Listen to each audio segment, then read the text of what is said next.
बहुत पहले हिराक्लिस के स्तूनों से परे, जिसे अब हम आबनाए जब्राल्टर कहते हैं, एटलांटिस नामी एक शानदार जजीरा मौजूद था।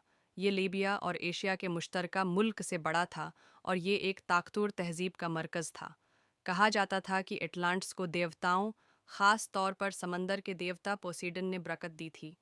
उसे क्लीटो नामी एक फ़ानी औरत से प्यार हो गया और उसकी हिफाजत के लिए उसने एटलांटिस का जजीरा बनाया और उसे एक पहाड़ी पर एक महल बनाया जिसके चारों तरफ ज़मीन और पानी के मरतकज़ हलक़े थे।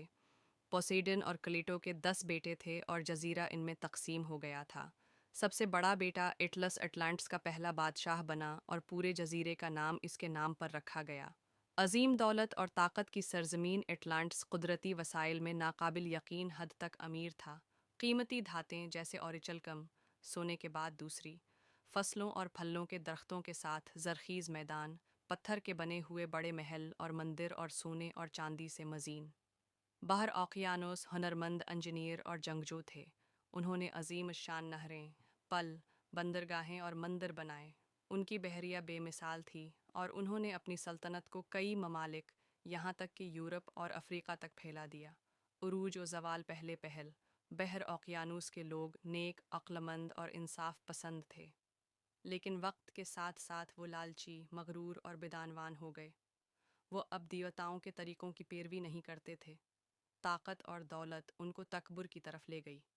मज़ीद कंट्रोल की तलाश में एटलांटिस के बादशाहों ने क़दीम एथेंस समेत दीगर सरज़मीनों के ख़िलाफ़ जंग की। लेकिन एथेंस, अगरचा छोटा और कम मालदार था, बहादुर और नेक था। एथेंस ने जंग में बहर ओकियानूस को शिकस्त दी, एक आज़ाद और अखलाक़ी माशरे की ताकत का मुज़ाहिरा किया। अजीम तबाही उनकी शिकस्त के बाद और उनकी बढ़ती हुई बदकारी की वजह से देवताओं ने एटलांटिस को सज़ा देने का फ़ैसला किया। अचानक, बदक़िस्मती के एक ही दिन और रात में, ज़लज़लों ने ज़मीन को हिलाकर रख दिया। नीचे से आग भड़क उठी, ज़बरदस्त लहरें उठीं और अटलांटिस का पूरा जजीरा हमेशा के लिए गायब होकर समंदर में डूब गया। जो कुछ बचा था वो एक वसीया कीचड़ वाला समंदर था जो पानी को नाकाबिले अबूर बनाता था और अटलांटिस को दुनिया से छिपा देता था। और इस तरह लीजेंड जिंदा रहता है। अफलातून ने अपनी कहानी का इख्तिताम ये कहते हुए किया कि ये कहानी मिस्री पादरियों की तरफ से आई है।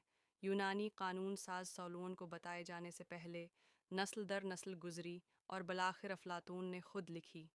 चाहे अटलांटिस एक हकीकी जगह हो या अखलाकी सबक, इसकी कहानी 2000 साल से ज़्यादा अरसे से बरकरार है। अज़मत, फ़ख्र और अचानक तबाही की कहानी।